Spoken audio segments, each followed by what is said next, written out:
کوم اوس موږ چینل نوی سبسکرایب کړئ په سبسکرایب بټن باندې کلیک وکړئ او د نویو ویډیوګانو د خبرتیا لپاره په آل باندې کلیک وکړئ ترڅو د نویو ویډیوګانو د پورته کولو څخه باخبره اوسئ. که ویډیو مو خوښه شوه نو په لایک بټن باندې کلیک وکړئ او د نورو سره شریکولو لپاره په شیر بټن باندې کلیک وکړئ. تاسو کولی شئ چې ویډیو په بېلابېلو پروګرامونو کې د نورو سره شریکه کړئ او یا لینک کاپي کړئ چاته یې ولېږئ. کاپي باندې کلیک کړئ او لینک یې خپل ملګري ته یا د چا اړتیا وي هغې ته ولېږئ. اوس راځم په ارې ریورس او ارې سورت باندې کار کوم. دلته ورته وایم چې سلیکټ مثال ورته وایم چې ارې سورت دلته ورته وایم چې ارې بیا راځم د ارې مثال د قوس مثال نمبر دی 1 3 مثال 2 شپږ 15 په دې شکل سره دا سلیکټ کوم. مثال دا چې ارې سورت مثال ګور دلته 1 2 3 4 5 شپږ څلور پکې نشته 15 شپږ مثال څلور هم پکې نه دی ورکړي دا چې د ارې سورت. که اوس هم دا کاپي کوم او دلته لاندې راشم ورته وایم چې ارې ریورس مثال دلته راځم ورته وایم چې ارې ریورس مثال دلته ګوره 15 شپږ 2 3 دا دی مثال دا ریورس کوي دا چې نه کوي سورت کوي نه چې کوي ریورس کوي.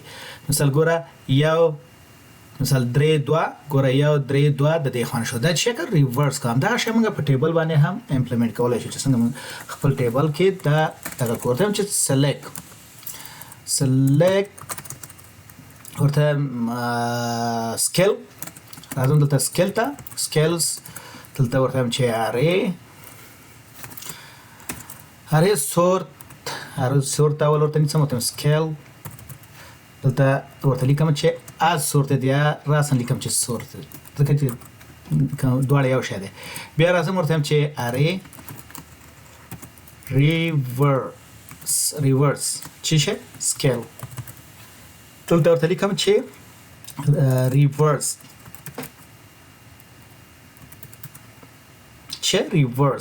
the comes in from students array table semicolon. مثال دا به دلته سلیکټ کوم تب په کیبورډ کې وایم چې لږ رامخ شي بیا به تب وایم چې دلته لږ رامخ شي د سره یو تب وایم چې دا فیلډ منظم په یو شکل سره راشي. نو دا زه سلیکټ کوم اوس سلیکټ آل مې کو اوس دا کوډ مې سلیکټ ګورئ دلته مثال سیکوال اول دی SQL مثال دلته ګوره SQL اخره کې راغلی دی سورت شوی دی مثال چې سورت دی ګوره پی مخکې راغلی دی په دې شکل سورت کړی دی او ارې ریورس کړی چې دی ګوره دا ډیټا ټایپ د دې درې واړو چې دی ارې دی.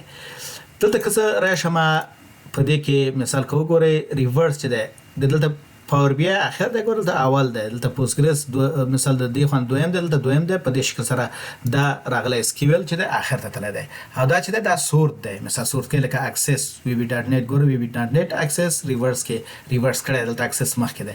نو دا چې څنګه تاسو د ارې ویلو یا د ارې الیمنٹ یا د ارې آیټم څنګه سورت کوئ او یا یې ریورس کوئ.